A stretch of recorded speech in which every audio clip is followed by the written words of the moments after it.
Good morning, Packer Nation. It's Friday, and Fridays are prediction day here at greenbaypackernation.com. So, if you haven't already done so, go ahead to the website, greenbaypackernation.com, and check out Mike Davidson's prediction post this morning.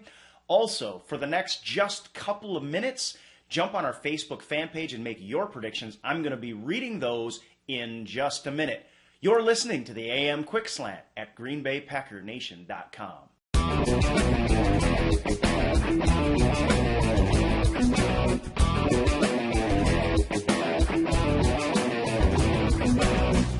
So I put up on our Facebook fan page for everybody to send in their predictions for this game, and I was expecting to open it up for about 15 minutes and then start recording and read off your predictions. But then, the battery on my camera ran out, so I had to charge that, which meant that we've had predictions rolling in for a really long time. I'm going to try to get to as many as I can, but if I don't read your prediction, it's not because I don't care. It's just because we ran out of time, okay?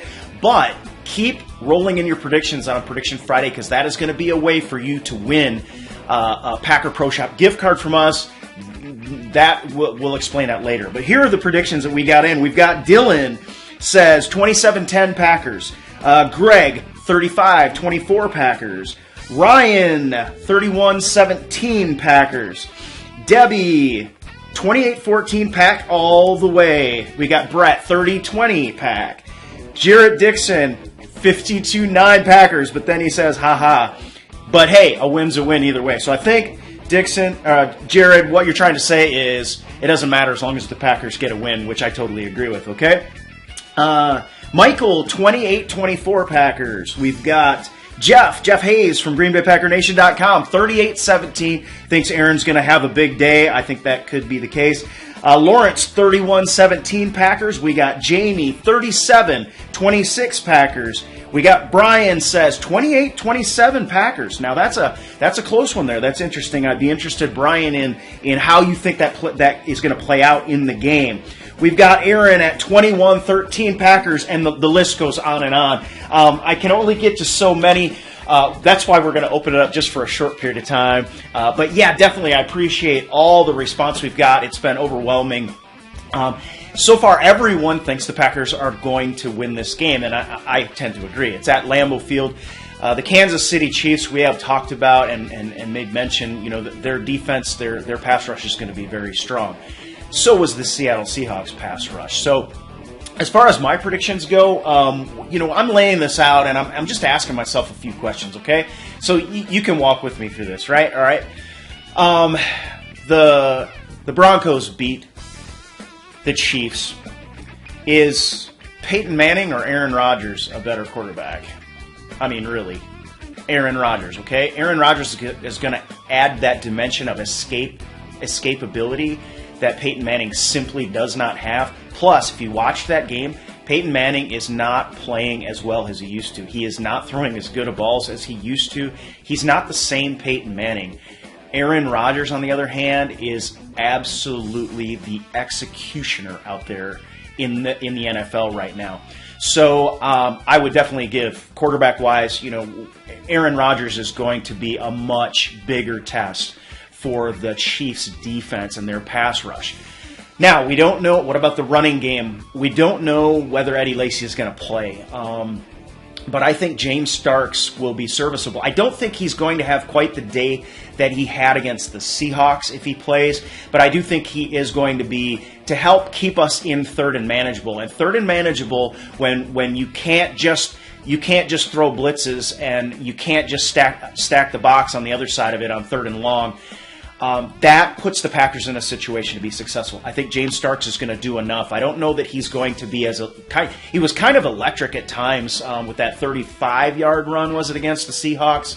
I don't think he's going to have any runs quite that long. But I think he is going to help the Packers offense maintain drives when he's needed. Now, the big one is the Packers wide receiver core. Devontae Adams is not going to be 100%, I don't think, if he plays. Randall Cobb, if you watched his interview, he is not 100%. He said he's not where he wants to be right now. I think Randall Cobb is still going to have a good day. I think he's good for one touchdown. I think we've got one from, probably One from him, one from Rodgers, one from Jones, and then I'll talk about scoring later. But I think our wide receiver core and the way that we're going to play this game is sort of dink and dunk. We've seen that more. It's one thing with no Jordy Nelson on this team. We've seen less of these 7-step drops. I don't want to see a 7-step drop in this game, if at all possible, because we're going to put Aaron Rodgers at risk. I think this is the game where Aaron Rodgers could get hurt. We've got, a backup in for Brian Bulaga. Barkley was serviceable, but I don't think exceptional. David Bakhtiari did not have a good game against the Seahawks. He got beat several times. I am worried about Aaron Rodgers in this game, but the only reason I would be worried is if we don't run the ball enough and we try to drop him back and bomb the ball down the field too far. We need the inside slant in this game. We need the outside back shoulder pass in this game, and we know that we have a wide receiver core that can take care of business. I think James Jones is going to be a big factor as to whether we maintain drives in the Monday Night Football game against the Chiefs. Now, on the defense, is our defense as good as the Chiefs? I don't think our pass rush is as good as the Chiefs, because I don't think anybody's pass rush could be necessarily as good as the Chiefs. But I think we're quite good. At this point, all right, if I'm going to characterize, not that I want to characterize it this way, but if I was going to characterize the Packers' defense right now, it reminds me a bit. Now, it could be, if they are dominant in this game, then I think this becomes a potential top 10 defense. At this point, because of the injuries and the fact that we've had to replace a couple players this offseason, this defense reminds me a bit of the Dallas Cowboys defense last year, because there weren't a lot of big-name players. We do have a couple big-name players, but what I like about this defense and what reminds me about the Dallas defense last year is they're just playing as a team. They're not making huge errors. They're stopping the run, as far as the Seahawks game goes. And if they can show that down the road, I think they have the potential to be a really good defense. Right now, to me, they're just a group of guys that are they're playing hard, they're playing angry, and they're playing as a team. So I want to see that continue. But I do see the possibility against the Chiefs to really take Alex Smith to task and to take this Chiefs offense to task. That starts with stopping Jamal Charles. If they can do to Jamal Charles what they did to Marshawn Lynch, the Chiefs are going to have a long day. So, and I have a feeling that Jamal Charles is going to get his runs in this game. I think he's going to have one over 30. I think he's going to have a touchdown. I think Kelsey's going to have a touchdown too. So I've got them getting in the end zone twice against our defense, but I think our red zone defense is going to step up enough, and our offense is going to extend the plays enough that the Packers are going to handily win this game, okay? So here's what I think. This is what I've got, all right? I think the Packers are going to put 31 up on the board. I was thinking 34 because we put a couple of field goals on top. But here's the deal. I took that 3 points off the board purely on a psychological basis, okay? Because we had that big emotional win at Lambeau against the Seahawks.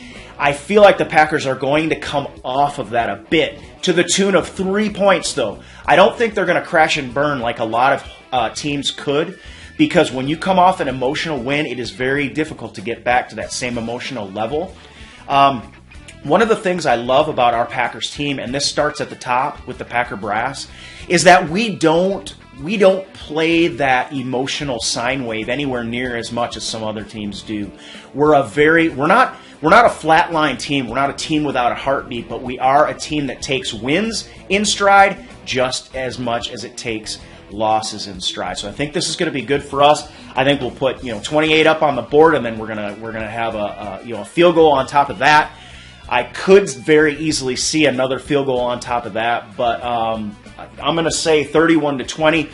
I think, like I said, the Chiefs, I think Charles is going to get a touchdown, and I think Kelsey is good for one as a tight end against us, probably as well. That puts 14, and then they get close enough to kick a couple field goals. So, hey, it's going to be a big game, and the big thing is the Packers going 3-0 puts us in position to take the first quarter.